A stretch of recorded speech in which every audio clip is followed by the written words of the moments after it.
Hello everyone जय जगन्नाथ। आज आम देवाशीष को माने वेलकम करवा आ कंग्रेचुलेसन करवा से हमर ओडिशा सिविल सर्विस एग्जाम 2022 रे ओएस पे सिलेक्ट होचंदी। आ उठे लागी 2021 रे तांको ओडिशा लेबर सर्विस मध्ये मिलथिला। तो दीटा को पय congratulation. Thank you sir. Thank you sir. अब टिके निजर इंट्रोडक्शन दे दियो। ମୁଁ ତ ଲଙ୍ଗ୍ ଏକ୍ସପିରିଏନ୍ସ ଥିଲା। ମୁଁ 2015 ପୋଷ୍ଟାଲ ଆସିଷ୍ଟାଣ୍ଟ ରେ ଜଏନ୍ କରିଥିଲି। ତ ୱାନ୍ସ ଜଏନ୍ କଲା ପରେ 4 ଇୟର୍ସ ପରେ ମୋ ମାଇଣ୍ଡ କୁ ଆସିଲା ଯେ ସିଭିଲ ସର୍ଭିସ କି ବି ବେଟର ଟ୍ରାଏ କରିବା ପାଇଁକା। ତ 2019 ରେ ମୁଁ ଦେଇଥିଲି, ଏଗେନ୍ 2020 ରେ ତ ବୋଥ୍ ଇୟର ମୁଁ ପ୍ରିଲିମ୍ସ ହେଇ ନଥିଲା ସେତେବେଳେ। ବଟ୍ ମୁଁ କେବେ ୱାନ୍ସ ହେଇ ନଥିଲା, ବଟ୍ ଫିର୍ ବି ମୁଁ ଟ୍ରାଏ କରିଥିଲି। ମାନେ मेंस पेपर टा ମୁଁ ऑलरेडी ଦେଇଥିଲି। मेंस पेपर ଟା ପାଇଁ ମୁଁ प्रिपरेशन करଥିଲି, ऑप्शनल पेपर ପାଇଁ प्रिपरेशन करଥିଲି। तो वंस 2021 ରେ ଯେତେବେଳେ ମୋର प्रीलिम्स ହେଇଥିଲା, तो एट ए टाइम ମୋର जेहेतु लास्ट 2 इयर्स रे ମୁଁ ମାନେ ऑलरेडी ମୋର ऑप्शनल पेपर हो कि मेंस पेपर ମୁଁ प्रिपरेशन कर ଦେଇଥିଲି, तो ମୁଁ 2021 मते इजी ହେଇଥିଲା। देन अगेन जो माने प्रिपरेशन जो स्टार्ट कलो फास्ट हमर जो प्रीलिम एग्जाम जे प्रिपरेशन स्टार्ट कलो सेतेल कोन के माने पढिले माने बही कोन चूज करथलो, पॉलिटी रो बही हला बा ज्योग्राफी रो बही हला, मॉडर्निस्ट रो बही हला, बही मान जनरल जोटा पिलांगर जो क्वेश्चन जोटा को बही पढिया पड़े को सब्जेक्ट रे को तो स्टार्ट करया पे मेन फोकस माने जीएस पार्ट रे मेन फोकस होची माने इंडियन पॉलिटी जोटा मोर मार्क फ्रीजिंग थाए, जोटा कि लक्ष्मीकांत केबे भी माने नेग्लेक्ट करियो माने लक्ष्मीकांत माने जदी पेपर 1 माने जीएस पेपर क्लियर करिया चाहतो तो लक्ष्मीकांत मेन। तापरे हिस्ट्री रो विपिन पाल हो पर्टिकुलर मॉडर्न हिस्ट्री फोकस करियो, पर्टिकुलर गांधी पार्ट टा आउ देन होची ज्योग्राफी रे माजिद हुसैन और पर्टिकुलरली फिजिकल ज्योग्राफी जोटा कि माउंटेन हला, रिवर हला, तो नॉर्मली इकोनॉमी हला। बाकी किछि क्वेश्चन जोटा कि जीके रिलेटेड क्वेश्चन जोटा कि पीआई को एनालिसिस करी आपण को डिमांड होची। तरुण गय बही गोटे सेटा पढिया दरकार ना न पढिया दरकार कना आजि काली जो एई थरो लास्ट टाइम जो एग्जाम हेतिला सब तो प्राय तो माने फैक्चुअल क्वेश्चन पकेथला पूरा केवल फैक्ट ऊपर कि एई जिनिसटा को ईयर रे हेतिला को डेट रे हेतिला। तो तरुण गय पढिया दरकार ना नहीं। हाँ वंस जदी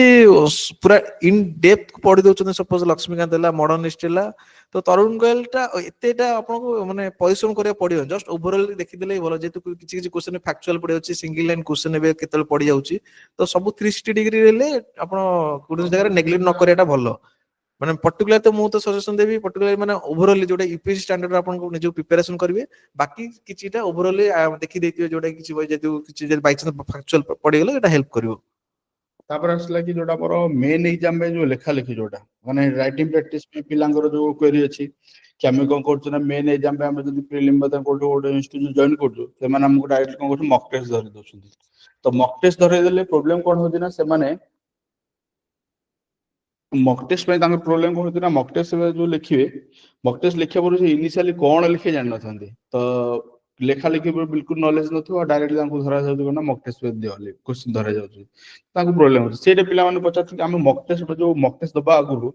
केबे को लिखिया स्टार्ट करबो आ केमि लिखिया स्टार्ट करबो। मु सजेशन करी वंस अपन जदी माइंड सेटअप करछन सिविल सर्विस पाइंगा, तो वंस प्रीलिम्स देई साइला पर इमीडिएटली वेट करंतुनी रिजल्ट पाइंगा। बिकॉज़ एई थर न हले भी आर थर अपन देई पारे। तो सेतेबेल ता पूर्व जदी अपन मेंस प्रिपरेशन पाइंगा निजको प्रस्तुत करिथिबे, सपोज तार ऑप्शनल पेपर हैला किबा जीएस चारटांग पेपर हैला सेतेले इजी हो। सपोज एग्जांपल मो केस मु कहबी मु 2019 ने प्रीलिम्स हेइ नथिला, 2020 रे प्रीलिम्स हेइ नथिला, बट फिर भी मु मोर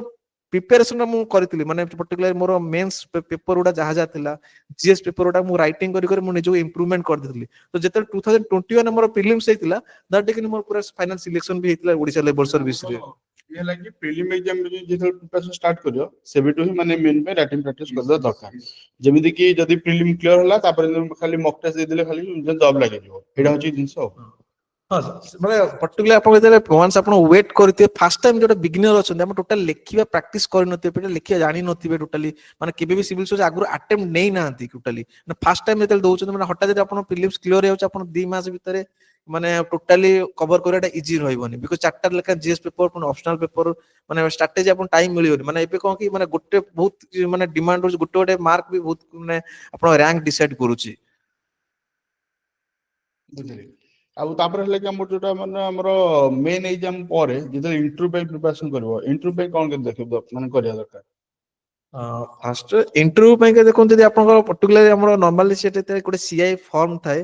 ଆପଣଙ୍କ ନିଜର ପର୍ସନାଲିଟି ଉପରେ ଆପଣ କଣ କଣ ହବି ରହିଲା କି ଆପଣ କରିକୁଲାର ଆକ୍ଟିଭିଟି ରହିଲା ନିଜର ଯୋଉ ପର୍ସନାଲ ଡାଟାଟା ଆପଣ ପ୍ରିପାରେସନ କରିଥିବେ ଆଉ ନିଜର ଅପସନାଲ ପେପରଟା ତ ମୋର ଇଣ୍ଟରଭ୍ୟୁ ଲାଷ୍ଟ ଦିଟା ଇଣ୍ଟରଭ୍ୟୁରେ ରହିଛି ଦିଟା ଇଣ୍ଟରଭ୍ୟୁରେ ମୋର ସକ୍ସେସଫୁଲ ମାର୍କ ବି ରହିଛି ତ ମୋ ଏକ୍ସପିରିଏନ୍ସରେ କହୁଛି ଯଦି ଆପଣ ଜବ୍ କରୁଛନ୍ତି ପର୍ଟିକୁଲାରି ମାନେ ମୋର ଫାଷ୍ଟ ଇଣ୍ଟରଭ୍ୟୁ ଯେତେବେଳେ 2021 ରେ ମୁଁ ଇଣ୍ଟରଭ୍ୟୁ ଦେଇଥିଲି ସେତେବେଳେ ମୋର ପାଷ୍ଟ ଏକ୍ସପିରିଏନ୍ସ ଉପରେ ମୁଁ ପୋଷ୍ଟାଲ ଯୋଉ ଏକ୍ସପିରିଏନ୍ସ ଉପରେ ମୋର କ୍ୱେଶ୍ଚନ ପଳେଇ ଯାଇଥିଲା ତା ଉପରେ ପଚାରିଥିଲି ବଟ୍ 22 ରେ ମତେ ଅପସନାଲ ଉପରେ ପଚାରିଥିଲେ ତ ଡିପେଣ୍ଡ କରୁଛି ମାନେ ଗୋଟେ ଗୋଟେ ଆପଣ ଇଣ୍ଟରଭ୍ୟୁ ବୋର୍ଡ ଉପରେ ତାଙ୍କ ମାଇଣ୍ଡ ଉପରେ ତ ଆପଣ ସେଇ ଅନୁସାରେ ସବୁ ଜାଗାରେ ପ୍ରିପାରେସନ କରିବା ଦରକାର ଯଦି ଆପଣ ଫ୍ରେସର ଅଛନ୍ତି ତ ପର୍ଟିକୁଲାର ନିଜର ଅପସନାଲ ପେପରଟା ଷ୍ଟ୍ରଙ୍ଗ କରିବେ ଯଦି in service already working experience ଅଛି ତ ଆପଣ ଯୋଉ ଜାଗାରେ ଯୋଉ ସେକ୍ଟର କାମ କରୁଛନ୍ତି ସେଇ ଜାଗାରେ ଆପଣ ଟିକେ ପର୍ଟିକୁଲାର ଆଇଡିଆ ରଖିଥିବେ ତାପରେ ଆସିଲା କି ଯୋଉଟା ସବୁଠୁ ଇମ୍ପୋର୍ଟାଣ୍ଟ କଥା କି ଆମ ପାଖେ ଯୋଉ ସି ସାର୍ଟ ପେପର ଯେବି ଆମ ପାଇଁ ପ୍ରିପାରେସନ କରିଥିଲ ତା ସହିତ ସେତେବେଳେ ମଧ୍ୟ 2021 ଆମର ଥିଲା ଆମର ଷ୍ଟାଟିଷ୍ଟିକ୍ସ ଥିଲା ନାଇଁ କି ଯୋଉ ଦିଟା ପେପର ପାଇଁ ଆମ ପାଖେ ଜଏନ୍ କରିଥିଲା ତ ବର୍ତ୍ତମାନ ତ ଷ୍ଟାଟିଷ୍ଟିକ୍ସ ଆଉ ନାହିଁ ଠିକ ଅଛି ବଟ୍ ସି ସାର୍ଟ ପେପର ପାଇଁ ମାନେ ଓବିୟସଲି ଯେହେତୁ ସମସ୍ତଙ୍କୁ ଦରକାର ପଡିବ ତ ସି ସାର୍ଟ ପେପର କୁ ପାଇଁ ପ୍ରିପାରେସନ ପାଇଁ ପିଲାମାନଙ୍କୁ କଣ ସଜେଷ୍ଟ କରିବ ସିସାଟ ପେପରଟା ଦେଖନ୍ତୁ ଏବେ ଯେମିତି ଓପିଏସସି ଧୀରେ ଧୀରେ ୟୁପିଏସସି ଷ୍ଟାଣ୍ଡାର୍ଡକୁ ଫଲୋ କରୁଛି ତ ୟୁପିଏସସି ର ସିସାଟ ପେପରଟା ଦେଖିବେ ବହୁତ ମାନେ not easy not so easy ତ ସେଥିପାଇଁକା ଯେମିତି ଗୋଟେ ସେ ମୁଭିର ଡାଇଲଗ ଅଛି never underestimate power of a common man ତ ସେଇଭଳିଆ ସିସାଟଟାକୁ କେବେ ବି ଆପଣ ମାନେ ଅଣ୍ଡରଏଷ୍ଟିମେଟ୍ କରିବେନି ଛାଡିଦେବେ ବେଳେବେଳେ ଆପଣ GS1 ରେ ଭଲ ମାର୍କ ରଖିଦେବେ ସିସାଟ ପାଇଁକା ଗୋଟେ ଅଳ୍ପ ମାର୍କ ପାଇଁ ଆପଣ କଟିଯିବେ ସେତେବେଳେ ବାଧିବ ତ ସିସାଟ ଆଟଲିଷ୍ଟ ଆପଣ କେବେ ନେଗ୍ଲେକ୍ଟ କରିବେନି ମୋ ପକ୍ଷ ଯଦି ଯେତେ ଷ୍ଟ୍ରଙ୍ଗ ବି ଥାନ୍ତୁ ବଟ୍ ନେଭର ନେଗ୍ଲେକ୍ଟ ଆଟଲିଷ୍ଟ କ୍ୱେଶ୍ଚନଟା ଦେଖୁଥିବେ ଆଟଲିଷ୍ଟ ମାର୍କ କଣ ପିୱାଇକ୍ୟୁ କଣ ଆଟଲିଷ୍ଟ ଦେଖୁଥିବେ but never neglect that paper ଆମର ଯୋଉ ପଢା ହେଇଥିଲା ଆମର ଯେତେ ସବୁ ମାନେ ମକ୍ ଟେଷ୍ଟ ହେକା ଯୋଉ ଦିଆହେଇଥିଲା କ୍ୱେଶ୍ଚନ ରିଲେଟେଡ ଦିଆହେଇଥିଲା ସେ ସବୁ କେମିତି କଣ ହେଲ୍ପ କଲା ସେ ଦେଖ ସେଟା ହେଲ୍ପ କରିବ ନିହାତି ଆପଣଙ୍କର ମୁଁ ତ ସିଭିଲ ସର୍ଭିସ 21 ରେ ଯେତେବେଳେ ଥିଲା ଆମର ଜିଏସ୍ ପେପର 2 ରେ ଷ୍ଟାଟିଷ୍ଟିକ୍ସ ପାର୍ଟ ଥିଲା ଯୋଉଟା ଆମେ ସିଲେକ୍ସନ ହେଇଥିଲା ସେତେବେଳେ ଷ୍ଟାଟିଷ୍ଟିକ୍ସ ଟା ଆମେ ନେଗ୍ଲେକ୍ଟ କରି ହଉନଥିଲା ସେତେବେଳେ because solid mark 30-40 mark solid mark ଥିଲା ଯୋଉଟା କି 40 ମାନେ ଏକ୍ସାକ୍ଟ ମାନେ ପୁରା 40 ମାର୍କ ଆଟେମ୍ପ୍ଟ କଲେ 40 ମାର୍କ ହିଁ ଆସି ଯାଉଥିଲା ତ ଏବେ ତ ହଟି ଯାଇଛି ଫିର ବି ମାନେ ଯୋଉଟା ଆପଣଙ୍କ ମାନେ ମୋ କହିବା ଲଜିକ ହଉଛି କେବେ ବି ନେଗ୍ଲେକ୍ଟ କରିବେନି ଆଟଲିଷ୍ଟ ସବୁ ଜାଗାରେ ଆଟେମ୍ପ୍ଟ ମାନେ କ୍ୱେଶ୍ଚନ କଣ ପଚାରୁଛି ନିଜକୁ ପ୍ରିପାରେସନ କରିବା ଦରକାର ବିକଜ ସେଇ ଟାଇମରେ ଆପଣ ଓଭର କନଫିଡେନ୍ସ ହେଇଗଲେ ବହୁତ ଜାଗାରେ ଓଭର କନଫିଡେନ୍ସ ଯୋଗୁଁ ମାର୍କ କଟିଯାଏ ତ ସେଇ ଜାଗାରେ ଆପଣ at least keep on preparing for that ହଁ ସେଇଟା ସତ କଥା ଅବଭିୟସଲି କଣ ମାନେ ଏବେ ମଧ୍ୟ ପିଲାମାନେ କି ବହୁତ ଜଣ ମାନେ କହୁଛନ୍ତି କି ମାନେ କି ହଁ ଆମର ଜିଏସ୍ ଭଲ ସ୍କୋର ରହୁଛି କିନ୍ତୁ ସି ସାର୍ଟ ରେ ତାଙ୍କୁ ଲାଗୁଛି କି ତାଙ୍କର 60-65 ପାଖରେ ରହୁଛି ତ ସେମାନେ ଡାଉଟ ରହୁଛି କନଫ୍ୟୁଜନ ରହୁଛି ତାଙ୍କୁ କଣ କରି ନ କରିବେ ତ ସେଥିପାଇଁ ସଜେଷ୍ଟ କରିବା ଦରକାର କି ନାଇଁ ଯଦି ମାନେ ପ୍ରିପାରେସନ କରୁଛ ସେମିତି ଲାଗୁଛ ସି ସାର୍ଟ ପାଇଁ ମାନେ ନ କଟିବା ଦରକାର ନାଇଁ କି ଏଇଟା ହଉଛି ଆଉ ତ ଆଉ ଟିକେ ନାକୁ ଆମର ଖାଲି ପିଲାଙ୍କୁ ଟିକେ ଗାଇଡ କର କି କେମିତି କଣ ସେମାନେ ପଢାପଢି କେମିତି କରିବେ ଯୋଉମାନେ ଫ୍ରେସର ପିଲାମାନେ ଯୋଉମାନେ ଅଛନ୍ତି ସେମାନେ କଣ କେମିତି ପଢାପଢି କରିବା ଦରକାର ଫ୍ରେସର ପିଲାଙ୍କୁ ମୁଁ ସଜେସନ କରିବି ଯଦି ୱାନ୍ ଷ୍ଟାର୍ଟ କରିବ ମାନେ ଆପଣ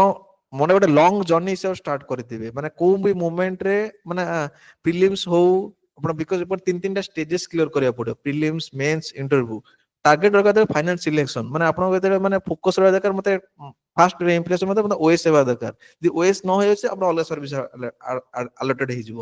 ତ ସେଇ ହିସାବରେ ମୁଁ ସଜେସନ କରେ ଯୋଉମାନେ ବିଗିନର୍ସ ଅଛନ୍ତି ତ ପର୍ଟିକୁଲାର ଆପଣ ପ୍ରିଲିମ୍ସ ପାଇଁ ଆଟଲିଷ୍ଟ ଏବେ ଫାଷ୍ଟ ଟ୍ରାଏ করে ପ୍ରିଲିମ୍ସ କ୍ଲିୟର କରିବା ପାଇଁ ୱାନ୍ସ ପ୍ରିଲିମ୍ସ ଦେଇ ସାରିଲା ପରେ ବିଭିନ୍ନ ଆନ୍ସର ରାଇଟିଂ ଯୋଉଟା ହେଲା ଆପଣ ପର୍ଟିକୁଲାର ଅପସନାଲ ହେଲା ନିଜ ଅପସନାଲକୁ ବାରମ୍ବାର ଚେଞ୍ଜ ବି ନ କରନ୍ତୁ ପର୍ଟିକୁଲାର ଗୋଟେ ଅପସନାଲ ମାର୍କ ଯଦି ବେଳେ ହୁଏ ନା ଏଇ ବର୍ଷ ଅପସନାଲ ମାର୍କ ଉଠେନି ନେକ୍ସଟ ଇୟର ବହୁତ ଅପସନାଲ ସେ ଅପସନାଲ ବହୁତ ମାର୍କ ଫେଚ ହୁଏ ତ ଅପସନାଲରେ ନିଜର ହଁ ଅପସନାଲ ବାରମ୍ବାର ଆପଣ ବିକଜ ଗୋଟେ ଅପସନାଲ ପୁରା ପ୍ରିପାରେସନ କରିଦେଇଛନ୍ତି ପୁଣି ଯଦି ମାର୍କ ଆସିଲାନି ଆପଣ ମାନେ ତାକୁ ବ୍ୟସ୍ତ ହେଇକି ଆଉ ଗୋଟେ ଚେଞ୍ଜ କରିଦେଲେ ସେଇଟା ନ କରିକି ମୋ ହିସାବରେ କନଷ୍ଟାଣ୍ଟଲି ପରସିଷ୍ଟେଣ୍ଟଲି ସେ ପ୍ରିପାରେସନ କରିବାଟା ମୋ ହିସାବରେ ବେଟର ମୋର ଅପସନାଲ ଥିଲା ଫିଲୋସଫି ମୁଁ କଣ୍ଟିନ୍ୟୁଅସଲି ମୁଁ ଚେଞ୍ଜ କରୁନଥିଲି ୟା ତା ବୁଦ୍ଧିରେ ମୁଁ କୌଣସି ଚେଞ୍ଜ କରୁନଥିଲି ବଟ୍ ମତେ ଲାଗୁଛି ମୋ ଡିସିସନଟା ବେଟର ଥିଲା ସେଥିପାଇଁ ମତେ ସିଲେକ୍ସନ ରହିଥିଲା Yes sir Yes sir okay so ଆଉ ମତେ ଲାଗୁଛି ଆଉ କିଛି ଆମର କ୍ୱେରି ନାହିଁ ବୋଧେ ସେତିକି ହିଁ ଆମ କ୍ୱେଶ୍ଚିନ ଥିଲା କି ପିଲାମାନେ ଯୋଉ କ୍ୱେଶ୍ଚିନ ପଚାରିଥିଲେ ତାଙ୍କ ସମସ୍ତ କ୍ୱେଶ୍ଚିନ ଆନ୍ସର ମିଳିଗଲା ସୋ ଥ୍ୟାଙ୍କ ୟୁ ଦେବାଶିଷ ଆସିଲ ମାନେ ବହୁତ ବହୁତ ବହୁତ ଥ୍ୟାଙ୍କ ୟୁ ଆଉ ଆମେ ଫ୍ୟୁଚର ପାଇଁ ମଧ୍ୟ ମାନେ ବହୁତ ସାରା ୱିଶେସ୍ କି ଫ୍ୟୁଚର ଆହୁରି ସକ୍ସେସ ହୁଅ ଓକେ ଥ୍ୟାଙ୍କ ୟୁ ଜୟ ଜଗନ୍ନାଥ ସମସ୍ତଙ୍କୁ ଭଲରେ ରୁହ ସମସ୍ତେ ଜୟ ଜଗନ୍ନାଥ